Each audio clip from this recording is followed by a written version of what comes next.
Hello my dear students, welcome back to my YouTube channel. मेरे YouTube channel पर आप लोग का बहुत बहुत स्वागत है। डियर स्टूडेंट, कक्षा 10 की सोशल साइंस की क्लास में मैं आप लोगों को अभी देखिए भूगोल विषय का अध्ययन करा रहा था प्रश्नोत्तर रूप में। और भूगोल विषय में हम लोगों ने जितने भी आपके सातों चैप्टर थे उनका अध्ययन कर लिया है। आज से मैं आप लोगों को आपके कक्षा 10 की जो एनसीईआरटी पुस्तक है जिसका नाम है आर्थिक विकास की समझ, यानी अर्थशास्त्र की जो पुस्तक है उसके महत्वपूर्ण जो प्रश्न है पांचों चैप्टर के उनको कराऊंगा और उसी तरीके से कराऊंगा जैसे मैंने भूगोल के प्रश्नों को प्रश्नोत्तर रूप में कराया था। तो आज देखिए अर्थशास्त्र की आपकी पहली क्लास है और आपकी इस पुस्तक का जो पहला चैप्टर है उसका नाम क्या है? विकास यानी डेवलपमेंट। तो इसमें आपको पढ़ना है विकास से संबंधित महत्वपूर्ण अवधारणाओं को।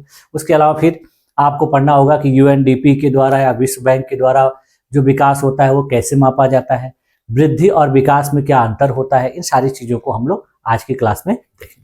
तो आप लोग इन क्लासेस को रेगुलर देखा करिए, उनको नोट्स बना लिया करिए, जिससे क्या होगा कि आपके एग्जाम में किसी भी प्रकार के प्रश्न का उत्तर देने में कठिनाई नहीं होगी और आपका जो परीक्षा में नंबर होगा सोशल साइंस में बहुत अच्छा आएगा। ठीक है, तो चलिए आज की क्लास को शुरू किया जाए और इस चैप्टर से भी संबंधित जो महत्वपूर्ण प्रश्न है उनके भी उत्तर को देखा जाए। ठीक है, तो चलिए शुरू करते हैं। हाँ देखिए, हम लोग क्या अध्ययन कर रहे हैं? एनसीईआरटी सोशल साइंस क्लास 10 और एनसीईआरटी सोशल साइंस की इस क्लास 10 की क्लास में मैं आप लोगों को आज से देखिए आपके अर्थशास्त्र के चैप्टर 1 जिसका नाम है विकास डेवलपमेंट, इससे संबंधित जो महत्वपूर्ण प्रश्न आपके परीक्षा में पूछे जाते हैं या पूछे जा सकते हैं उनको प्रश्नोत्तर रूप में अध्ययन कराऊंगा। तो चलिए आज की क्लास को शुरू किया जाए। देखिए आपके इस चैप्टर में जो मेन टॉपिक्स हैं वो देखिए क्या क्या है कि विकास का अर्थ और उसकी अवधारणा, विभिन्न लोगों के लिए विकास के अर्थ, आय और अन्य लक्ष्यों का संबंध, राष्ट्रीय विकास, प्रति व्यक्ति आय, विभिन्न देशों की तुलना का आधार, मानव विकास सूचकांक और सतत विकास। यानी इतने महत्वपूर्ण टॉपिक्स आपको इस चैप्टर में पढ़ने हैं और इन्हीं से रिलेट करके क्वेश्चंस आपके एग्जाम में पूछा जाता है। ठीक है, तो देखिए सबसे पहले हम लोग शॉर्ट आंसर टाइप क्वेश्चंस में देखते हैं। आपका जो पहला क्वेश्चन देखिए क्या है, चैप्टर के नाम से ही विकास से संबंधित या विकास से आप क्या समझते हैं या विकास किसे कहते हैं। तो देखिए विकास से आप क्या समझते हैं, इसका उत्तर देखिए क्या होगा कि विकास का अर्थ है लोगों के जीवन स्तर में सुधार, आय में वृद्धि, समान अवसर की प्राप्ति और सामाजिक आर्थिक परिवर्तन। यह केवल आर्थिक वृद्धि नहीं बल्कि सामाजिक, राजनीतिक और पर्यावरणीय प्रगति को भी दर्शाता है। देखिए अगर देखा जाए दूसरे शब्दों में तो विकास का मतलब क्या होता है कि किसी चीज में बढ़ोतरी होना। और बढ़ोतरी कैसे होना? गुणात्मक रूप में, गुणों के साथ बदलाव होना। जैसे मैंने आप लोगों को क्लास में पढ़ाया था, बताया था कि जैसे किसी बच्चे की क्लास बढ़ रही है तो क्लास 10 में आ गया तो क्या हो रहा है कि उसकी वृद्धि भी हो रही है। अगर विकास चेक करना है तो कैसे पता करना पड़ेगा कि उस बच्चे की क्लास के साथ, उम्र के साथ साथ उसके ज्ञान में, उसकी बुद्धि में बदलाव हो रहा है कि नहीं। अगर उसके साथ हो रहा है, उसके व्यवहारों में बदलाव हो रहा है तो कहा जाएगा उसका विकास हो रहा है। अगर किसी बच्चे के व्यवहार में, बुद्धि में कोई बदलाव नहीं हो रहा है, केवल उसकी उम्र पर में बढ़ोतरी हो रही है, उसकी क्लासेस बढ़ रही हैं तो कहा जाएगा उसका केवल वृद्धि हो रहा है। तो उसी तरीके से यहाँ दिया गया है कि किसी भी व्यक्ति के जीवन स्तर में सुधार होना चाहिए। और वो सुधार कैसा होना चाहिए? केवल आर्थिक नहीं, केवल पैसे नहीं कमाना चाहिए बल्कि उसकी राजनीतिक स्थिति भी अच्छी होनी चाहिए, उसका स्वास्थ्य भी अच्छा होना चाहिए और जो है उसके समाज में जो सम्मान की स्थिति होनी चाहिए वो बेहतर होनी चाहिए। बहुत से ऐसे लोग होते हैं जो बहुत ज्यादा पैसा कमा लेते हैं लेकिन समाज में उनको कोई सम्मान नहीं देता है। तो सारी चीजें भी देखी जाती है, तब जाके कहा जाएगा कि हाँ इस व्यक्ति का क्या है, विकास हुआ। ठीक है, तो ये है। फिर उसके बाद देखिए दूसरा प्रश्न क्या पूछा जाता है, क्या सभी लोगों के लिए विकास का अर्थ एक जैसा होता है? देखिए इससे संबंधित आपकी किताब में मैंने दिखाया था आप लोग को, बहुत से उदाहरण दिए गए हैं। तो हर लोगों के लिए देखिए विकास का अलग अलग अर्थ होता है, एक ही नहीं होता है। किसी देखिए विद्यार्थी के लिए विकास का मतलब क्या है कि उसका परीक्षा में बहुत ज्यादा नंबर आ जाए, उसको अच्छी अच्छी खाने की चीजें मिले और उसकी जरूरत की पढ़ने वाली जो चीजें हैं, कापी किताब कलम, उसको अगर मिल जाए तो बच्चा बहुत बेहतर तरीके से विकास करेगा। ठीक है, उसी प्रकार से एक जो है युवक के लिए जो पढ़ाई लिखाई करके नौकरी तलाश कर रहा है तो उसको अच्छी नौकरी मिल जाए, उसको ज्यादा तनख्वाह मिले, वो अपने जो है सपने पूरे करे, अपनी इच्छाओं को पूरा करे, तो उसके लिए विकास का वो अर्थ है। तो हर लोग के लिए, किसान के लिए देखिए अलग होता है। किसान सोचता है कि मेरी फसल का उत्पादन बहुत ज्यादा हो, मुझे पैसे ज्यादा मिले, मैं अपनी घर की जरूरतों को पूरा करूं, उसके अलावा मैं बचत करके रखूं। सारी चीजें सबकी अलग। तो देखिए यहाँ क्या होगा कि नहीं, सभी लोगों के लिए देखिए विकास का अर्थ क्या होता है, अलग अलग। अभी मैंने बता ही दिया कि पहला देखिए, एक किसान के लिए क्या है, सिंचाई सुविधा विकास, यानी सिंचाई सुविधा अच्छी मिल जाए, उसके फसल का जो है उत्पादन ज्यादा हो। एक मजदूर के लिए देखिए विकास का मतलब है कि उसको रोजगार का अवसर रोज मिले, यानी ऐसा नहीं हो कि उसको कुछ दिन रोजगार मिले कुछ दिन न मिले। एक व्यापारी के लिए देखिए मुनाफे में वृद्धि विकास, यानी एक व्यापारी का सोचता है कि वो जो व्यापार कर रहा है, जो बिजनेस कर रहा है, उसमें क्या हो, बहुत ज्यादा मुनाफा हो, तो उसके लिए वो विकास है। देखिए क्वेश्चन तीसरा देखिए क्या है, विकास के दो मुख्य लक्ष्य बताइए, यानी विकास का कौन कौन सा लक्ष्य होता है। तो देखिए विकास के दो मुख्य लक्ष्य, पहला एक आर्थिक लक्ष्य है। आर्थिक लक्ष्य में जैसे किसी भी व्यक्ति की आय में वृद्धि, उसको रोजगार मिलना, और किसी भी कंपनी के उत्पादन में वृद्धि। गैर आर्थिक लक्ष्य में देखिए क्या होता है कि सबको समानता मिले, शिक्षा मिले, स्वास्थ्य मिले, स्वतंत्रता मिले, सुरक्षा मिले। यानी कि विकास का देखिए दो लक्ष्य होता है, एक आर्थिक होता है जो मुनाफे से पैसे से देखा जाता है, और दूसरा गैर आर्थिक लक्ष्य होता है जो शिक्षा, समानता, स्वतंत्रता, ये सारी चीजें देखी जाती है। जब अगर किसी व्यक्ति को ये सब चीजें मिलती हैं तो कहा जाता है कि उसका सही तरीके से विकास हो रहा है। देखिए एक क्वेश्चन है, राष्ट्रीय विकास से क्या तात्पर्य। अब जैसे देखिए, एक विकास होता है किसी व्यक्ति का विकास, किसी का अपना खुद का विकास, और एक होता है परिवार का विकास, एक होता है देश का विकास। उसी तरीके से क्या है, राष्ट्रीय विकास। तो देखिए राष्ट्रीय विकास से तात्पर्य क्या है कि एक देश की समग्र आर्थिक, सामाजिक और राजनीतिक प्रगति, यानी किसी देश का आर्थिक रूप से भी, सामाजिक रूप से भी और राजनीतिक रूप से भी प्रगति करने की जो प्रक्रिया होती है वो क्या कहलाती है, राष्ट्रीय विकास। इसमें देखिए क्या होता है, उत्पादन, रोजगार, शिक्षा, स्वास्थ्य, समानता और पर्यावरण संरक्षण जैसे सभी पहलू शामिल होते हैं। ठीक, देखिए अब देखिए अगला क्वेश्चन क्या है कि देशों की तुलना करने के लिए कौन सा मापदंड सबसे उपयुक्त है। यानी दो देशों के विकास की तुलना करनी है या दो देशों की तुलना करनी है तो किस मापदंड को सबसे बेहतर तरीके से उपयोग किया जा सकता है। तो देखिए देशों की तुलना करने के लिए प्रति व्यक्ति आय, जिसको पर कैपिटा इनकम कहते हैं, सबसे सामान्य मापदंड मापा जाता है। यानी दो देशों के बीच में तुलना करनी है तो क्या किया जाए, वहां की प्रति व्यक्ति आय पता कर ली जाए, तो तुलना किया जाता है कि वहां के व्यक्ति की आय कितनी है। तो इसी के आधार पर उस देश को हम विकसित या विकासशील या अल्प विकसित देश कहते हैं। देखिए या किसी देश की कुल आय को कैसे काउंट किया जाता है, कुल देश की जनसंख्या से विभाजित करके। यदि अगर मान लीजिए किसी देश की कुल आय जैसे 1 लाख रुपया है, ठीक है, और उसकी जनसंख्या जो है 100 है, तो आप उसका प्रति व्यक्ति आय निकाल सकते हैं। तो यहाँ क्या होगा, यहाँ आ जाएगा 1000 रुपया। ठीक, तो इसका मतलब क्या है कि वहां पर एक व्यक्ति की प्रति व्यक्ति आय कितनी है, 1000। देखिए प्रति व्यक्ति आय कैसे निकाली जाती है, अभी मैंने बता ही दिया आपको कि प्रति व्यक्ति आय क्या होगा कि कुल आय बटा में कुल जनसंख्या बराबर राष्ट्रीय आय। ठीक,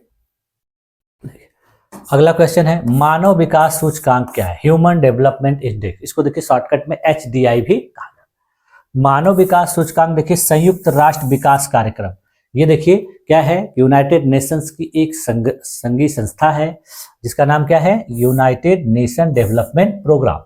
इसी के द्वारा देखिए ये तैयार किया जाता है। यानी ये एक प्रकार का क्या है, सूचकांक है, इंडिकेशन है, जो क्या करता है, देशों के विकास को मापता है, उनको फिर सूचकांक प्रदान करता है। देखिए जो किसी देश के आय स्तर, जीवन प्रत्याशा, शिक्षा स्तर पर आधारित होता है। यानी यह सूचकांक जो है इन 3 आधारों पर तैयार किया जाता है, जिसमें क्या देखा जाता है कि उस देश की आय की स्थिति क्या है, फिर वहां के लोगों की जीवन प्रत्याशा कितना है, फिर उसके बाद वहां का शिक्षा का स्तर कैसा है।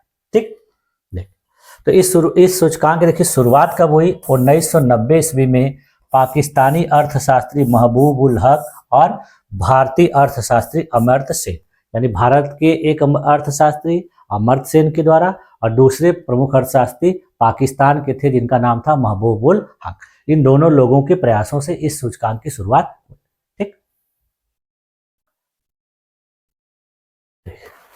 क्वेश्चन अगला कि भारत का HDI स्थान लगभग कहाँ रहा, यानी ह्यूमन डेवलपमेंट इंडेक्स में जो आपकी किताब में दिया गया है, तो उसमें भारत की जो स्थिति है वो कौन से स्थान पर है। तो देखिए भारत का जो HDI स्थान देखिए 2023 की रिपोर्ट के अनुसार लगभग कितना है, 132वां, यानी 191 देश इसमें सदस्य हैं और उन 91 देशों में 191 देशों में भारत की स्थिति है कहाँ पर, 132वें स्थान। अगला क्वेश्चन देखिए दिया है, सतत विकास से आप क्या समझते हैं, यानी सतत विकास किसे कहा जाता है। तो देखिए सतत विकास का अर्थ क्या होता है कि ऐसा विकास जो वर्तमान पीढ़ी की आवश्यकताओं को पूरा करे परंतु भविष्य की पीढ़ी की आवश्यकताओं को पूरा करने की क्षमता को नष्ट न करे, यानी अपनी जरूरतों को भी पूरा करे और आने वाली जो पीढ़ियां हैं उनकी जरूरतों को भी ख्याल रखते हुए अपना विकास करे। अगला क्वेश्चन क्या दिया है देखिए कि पर्यावरण संरक्षण क्यों आवश्यक है। तो देखिए पर्यावरण संरक्षण इसलिए आवश्यक है क्योंकि यदि प्राकृतिक संसाधनों का अंधाधुंध दोहन किया गया तो भविष्य में विकास असंभव हो जाएगा। संसाधनों का संतुलित उपयोग ही सतत विकास की कुंजी। अगला क्वेश्चन देखिए विकास की धारणीयता का क्या तात्पर्य, यानी विकास धारणीय कैसे होता है, उसको कैसे डिफाइन करेंगे। तो उत्तर देखिए क्या होगा कि विकास की धारणीयता के अर्थ है कि ऐसा विकास जो वर्तमान पीढ़ी की आवश्यकताओं को पूरा करे और साथ ही भविष्य की पीढ़ियों की आवश्यकताओं को पूरा करने की क्षमता समझौता न करे। यानी सतत विकास की जो परिभाषा होगी वही परिभाषा किसकी है, धारणीय विकास की। दोनों का मतलब एक ही होता है। क्वेश्चन नंबर 12 देखिए क्या है, सार्वजनिक सुविधाएं किसे कहते हैं, यानी पब्लिक फैसिलिटीज क्या होती हैं। तो इसका उत्तर देखिए क्या होगा कि सार्वजनिक सुविधाएं वे आवश्यक सुविधाएं हैं जो किसी भी देश के सभी नागरिकों को प्रदान की जाती हैं ताकि सभी को जीवन यापन के लिए मूलभूत आवश्यकताओं तक समान पहुंच। यानी सार्वजनिक सुविधाएं ऐसी सुविधाएं हैं जो कोई भी देश अपने सभी नागरिकों को प्रदान करता है, जिनके प्रदान करने से उन सभी का जीवन बेहतर हो सकता है। तो उन सेवाओं में देखिए कौन कौन सी आती हैं, ये सरकारें सबके किसके द्वारा प्रदान की जाती हैं, सरकार के द्वारा। तो जैसे देखिए शिक्षा, स्वास्थ्य सेवा, स्वस्थ पानी और स्वच्छता, बिजली, सार्वजनिक परिवहन, ये सब चीजें किसके द्वारा प्रदान की जाती है, सरकार। और सरकार के द्वारा प्रदान करने का कारण यही है कि वहाँ के लोगों का जो जीवन स्तर है वो बेहतर हो सके और लोगों की मूलभूत आवश्यकताओं की पूर्ति जो है आसानी से हो सके। ठीक, अगला क्वेश्चन देखिए दिया है क्वेश्चन नंबर 13 की, बॉडी मास इंडेक्स क्या है, BMI, इसको शॉर्टकट में कहा जाता है BMI। देखिए यहाँ पर क्वेश्चन पूछा गया है और फुल फॉर्म इसका क्या है, बॉडी मास इंडेक्स। तो बॉडी मास इंडेक्स यानी BMI का मतलब देखिए क्या होता है कि किसी व्यक्ति के ऊंचाई के अनुपात में उसके वजन का एक माप है। यानी किसी व्यक्ति की ऊंचाई कितनी है और उस ऊंचाई के अनुसार उसका जो वजन कितना है, उन दोनों के अनुपात से ही काउंट किया जाता है। यह देखिए वजन और स्वास्थ्य के बारे में जानकारी देता है, खास करके मोटापे और उससे होने वाले जोखिमों का अनुमान लगाने के लिए। यानी यह बताता है कि किसी भी व्यक्ति का जो स्वास्थ्य है वो कैसा है, खान पान के आधार पर, उसकी उम्र के हिसाब से, उसकी हाइट के हिसाब से उसकी स्वास्थ्य की स्थिति कैसी है। इसकी गणना देखिए कैसे होती है, वजन को किलोग्राम में और ऊंचाई को मीटर के वर्ग में विभाजित करके ज्ञात किया जाता है। और खास करके इसको किसके लिए इस्तेमाल किया जाता है, वयस्क पुरुष और वयस्क महिलाएं, यानी ऐसे पुरुष के ऐसी महिलाएं जिनकी उम्र 18 वर्ष से ऊपर हो सके।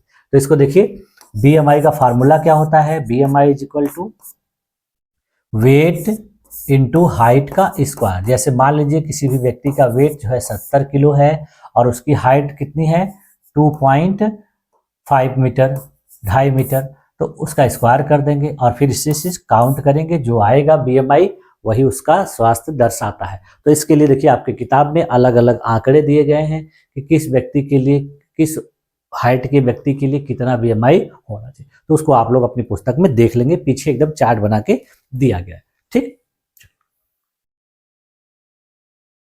अगला क्वेश्चन देखिए लॉन्ग आंसर टाइप क्वेश्चंस।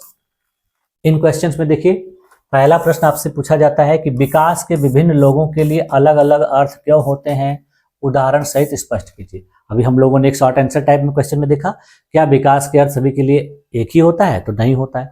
तो जो अलग अलग होता है तो क्यों होता है, इसका उदाहरण दीजिए। तो देखिए विकास की परिभाषा व्यक्ति की आवश्यकताओं, परिस्थितियों और लक्ष्यों पर निर्भर करती है। यानी हर व्यक्ति के लिए विकास एक जैसा नहीं होता है, जिसका अपना जैसा लक्ष्य है, जैसी आवश्यकता है, जैसा उसका जरूरत है, उसी के अनुसार होता है। जैसे देखिए अभी हमने बताया था कि किसान के लिए विकास का अर्थ क्या है कि सिंचाई की बेहतर सुविधा उपलब्ध हो जाए, अनाज का तब उत्पादन बढ़ जाएगा। विद्यार्थी के लिए क्या है, शिक्षा का स्तर बढ़ना। एक विद्यार्थी क्या सोचता है कि उसका शिक्षा का लेवल बहुत बेहतर हो जाए, तो उसकी जरूरत की जो चीजें उसको चाहिए वो समय पर अगर मिल जा रही हैं तो उसका स्तर बढ़ जाएगा। व्यापारी के लिए देखिए क्या है, लाभ चाहिए, ज्यादा से ज्यादा लाभ हो उसके व्यापार में। एक महिला के लिए क्या चाहिए, उसको समान अवसर चाहिए। एक महिला को लगता है कि हमारे घर में जिस तरीके से हमारे घर के पुरुषों को या एक बच्ची को लगता है कि हमारे घर के जो लड़के हैं उनको जिस प्रकार की सुविधा दी जाती है, जिस प्रकार की छूट दी जाती है, समानता दी जाती है, मुझको भी वैसे ही मिले, तो उसके लिए क्या होगा, वही विकास कहलाएगा।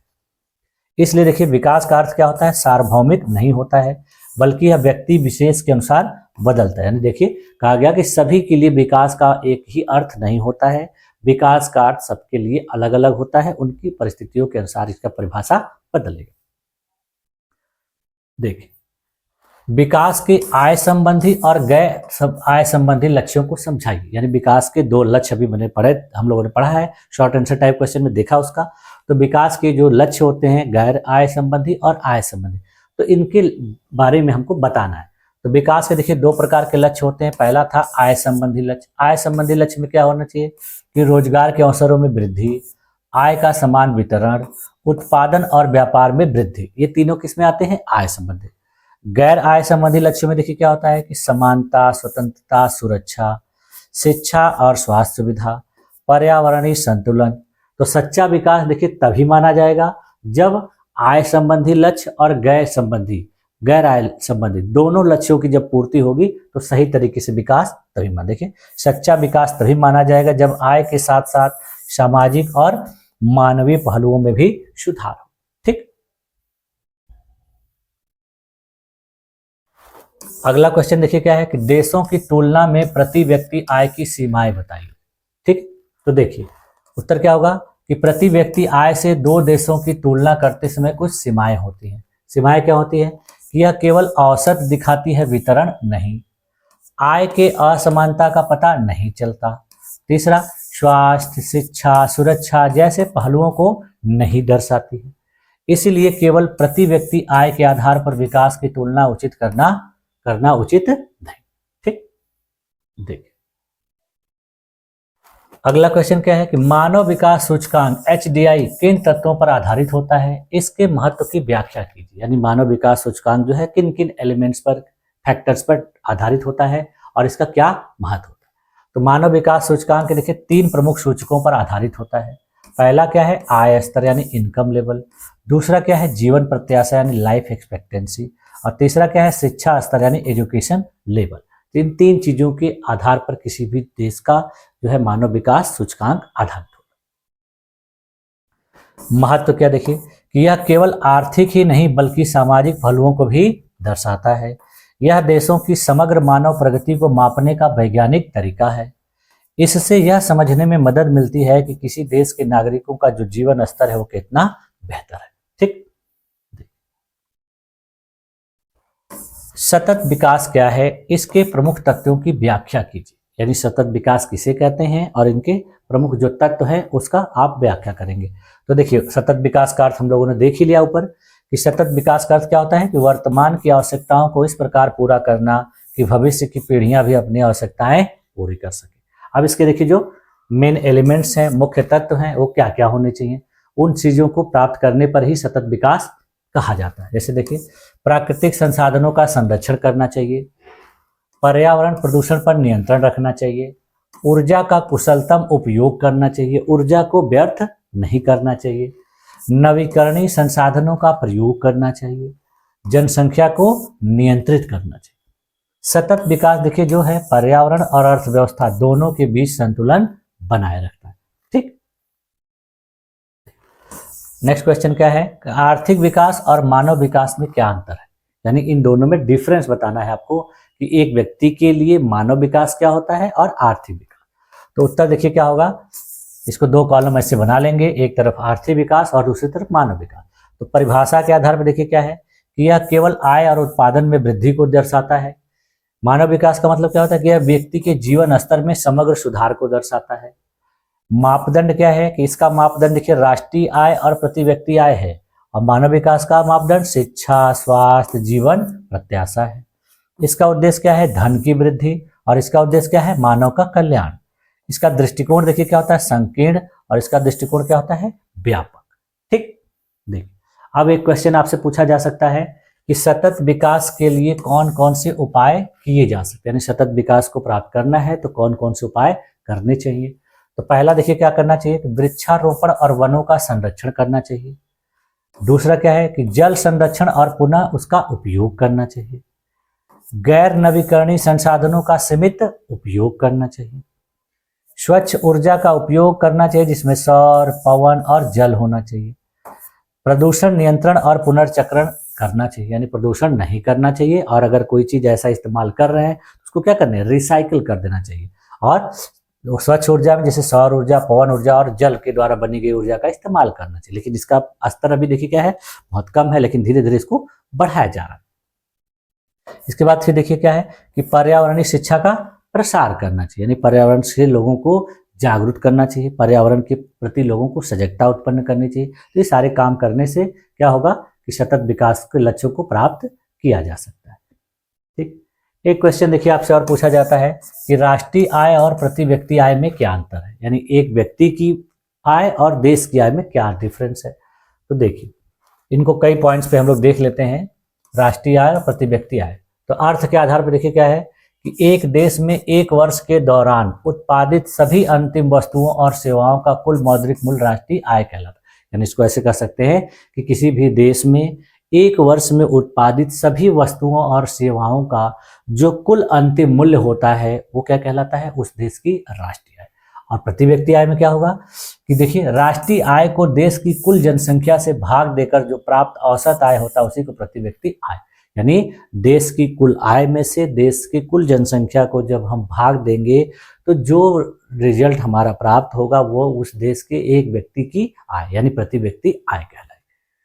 इसका देखिए सूत्र क्या है कि राष्ट्रीय आय बराबर क्या होता है कि वस्तुओं और सेवाओं का कुल मूल्य यानी जीडीपी एट फैक्टर का, और इसका क्या होता है सूत्र कि प्रति व्यक्ति आय बराबर क्या होगा, राष्ट्रीय आय भाग कुल जनसंख्या, यानी राष्ट्रीय आय में से कुल जनसंख्या को भाग देते।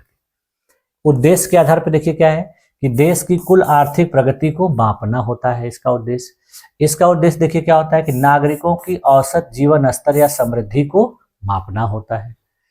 इकाई देखिए के आधार पर क्या होता है कि ये पूरे देश की कुल आय को दर्शाता है। प्रति व्यक्ति क्या है कि यह एक व्यक्ति की औसत आय को दर्शाता है। परिवर्तन का कारण के आधार पर देखिए क्या है कि इससे उत्पादन स्तर में वृद्धि या कमी से होता है, और यह जनसंख्या और राष्ट्रीय आय दोनों में परिवर्तन से होता है, यानी जब जनसंख्या बदलेगी और राष्ट्रीय आय बदलेगी तभी बदलेगा। उदाहरण के लिए देखिए कि यदि भारत की राष्ट्रीय आय 300 लाख करोड़ है, उसी प्रकार से जनसंख्या 140 करोड़ है, तो प्रति व्यक्ति आय कितना हो जाएगा, 300 बटा में 140 बराबर 2.14 लाख प्रति वर्ष, एक व्यक्ति की प्रति व्यक्ति आय। ठीक, तो महत्व के आधार पर देखिए क्या है कि यह बताती है कि देश की अर्थव्यवस्था कितनी बड़ी है, और यह बताती है कि देश के नागरिकों का जीवन स्तर कैसा है। ठीक, तो इस तरीके से देखिए 6-7 पॉइंट में इसका दोनों का डिफरेंस लिखा जा सकता है, और आप परीक्षा में 4-5 पॉइंट डालकर लिख देंगे तो आपका उत्तर सही हो जाए। ठीक, अब देखिए एक क्वेश्चन जो आपके एनसीईआरटी की बुक में दिया हुआ है, तो ये भी काफी इंपॉर्टेंट प्रश्न है। यह है कि विकास मापने का जो यूएनडीपी का मापदंड है वह किन पहलुओं से विश्व बैंक के मापदंड से अलग है। ठीक है, यानी ये दोनों जो संस्थान हैं इनके द्वारा जो है किसी व्यक्ति के लिए या किसी देश का राष्ट्रीय आय मापने का जो तरीका अपनाया जाता है वो कौन सा बेहतर है या कैसे अलग है। तो विश्व बैंक का मापदंड देखिए क्या है, वर्ल्ड बैंक का क्राइटेरिया ऑफ डेवलपमेंट। तो वर्ल्ड बैंक देखिए क्या करता है कि विकास को आर्थिक दृष्टि से मापता है, यानी वर्ल्ड बैंक देखता है कि कौन से देश में कितनी इनकम आ रही है, वहाँ की राष्ट्रीय आय कितनी है, उसी के आधार पर वो देशों को विकास, विकसित और अल्प विकसित कहता है। देखिए यह किसी देश की प्रति व्यक्ति आय को ही विकास का मुख्य आधार मानता है। विश्व बैंक के अनुसार देखिए क्या है कि जिन देशों की प्रति व्यक्ति आय अधिक होती है वे विकसित देश माने जाते हैं, जिनकी आय कम होती है वे विकासशील या अविकसित देश कहलाते हैं। यानी वो क्या कहता है कि जिनकी प्रति व्यक्ति आय ज्यादा होगी, राष्ट्रीय आय ज्यादा होगी, तो उनको कहेगा कि वो विकसित देश हैं, और जिनकी कम होगी उसको कहेगा अल्प विकसित या अविकसित। देखिए इसकी मुख्य विशेषता क्या होगी कि यह केवल आर्थिक पहलू यानी आय पर आधारित होता है। संयुक्त राष्ट्र विकास कार्यक्रम का मापदंड देखिए क्या है कि यूएनडीपी यानी संयुक्त राष्ट्र विकास कार्यक्रम ने विकास को मापने के लिए देखिए मानव विकास सूचकांक HDI तैयार किया, और इसके अनुसार देखिए किसी देश का विकास केवल आय से नहीं बल्कि मानव जीवन की गुणवत्ता से आंका जाना चाहिए। यानी इन्होंने कहा कि किसी देश का विकास केवल इनकम से न नापे बल्कि किससे नापे, मानव जीवन की गुणवत्ता, वहाँ के लोगों की जो लाइफ की क्वालिटी है वो कितनी अच्छी है, कितनी बेहतर है। तो इसके देखिए 3 मुख्य सूचकांक हैं। पहला क्या है कि जीवन प्रत्याशा, यानी ये किस चीज पर निर्भर होता है, स्वास्थ्य स्तर पर निर्भर होता है और स्वास्थ्य स्तर को दर्शाता है। दूसरा क्या है, शिक्षा का स्तर, यानी वहाँ की साक्षरता दर कैसी है और वहाँ के औसत अध्ययन वर्ष बच्चे जो है कितना लगा रहे हैं, यानी पढ़ाई में बच्चों का कितना समय तक जुड़ाव बना हुआ है और साक्षरता दर कितनी, यानी कितने लोग शिक्षा से जुड़े हुए हैं। प्रति व्यक्ति आय या पर कैपिटा इनकम, यानी आर्थिक स्थिति किस तरीके, यानी तीनों चीजों को आधार बनाकर तब जाके कहता है ये देश विकासशील है, विकसित है या विकास। ठीक, तो देखिए इन तीनों पहलुओं को मिलाकर क्या किया जाता है, एचडीआई तैयार किया। तो इस तरीके से देखिए इन दोनों का जो एक दूसरे के साथ आपस में डिफरेंस। ठीक, तो इस चैप्टर से देखिए इतने ही महत्वपूर्ण प्रश्न आपके एग्जाम में पूछे जाते हैं और पूछे जा सकते हैं। ठीक है, तो मुझे उम्मीद है कि आप लोगों को सारी चीज़ें अच्छे तरीके से समझ में आ रही होंगी। अगर आप लोगों को किसी भी टॉपिक में कहीं भी कंफ्यूजन हो, कोई डाउट हो, तो आप कमेंट करिए, मैं आप लोगों की मदद करूंगा और उसको समझाने का भी प्रयास करूंगा। ठीक है, तो आज की क्लास में यहीं तक रखा जाए और इसके बाद वाले जो चैप्टर में, दूसरे चैप्टर में हम लोग और भी महत्वपूर्ण चीज़ों को पढ़ेंगे, जिसमें अर्थव्यवस्था के क्षेत्रकों के बारे में पढ़ना है आपको दूसरे चैप्टर में, तो उसको हम लोग नेक्स्ट क्लास में पढ़ेंगे। ठीक है, तो आप लोगों ने मेरी इस क्लास में अपने आप को इतनी देर तक इतनी धैर्यपूर्वक बनाए रखा, इसके लिए भी आप लोग का बहुत बहुत धन्यवाद। मिलते हैं नेक्स्ट क्लास में, तब तक के लिए थैंक यू।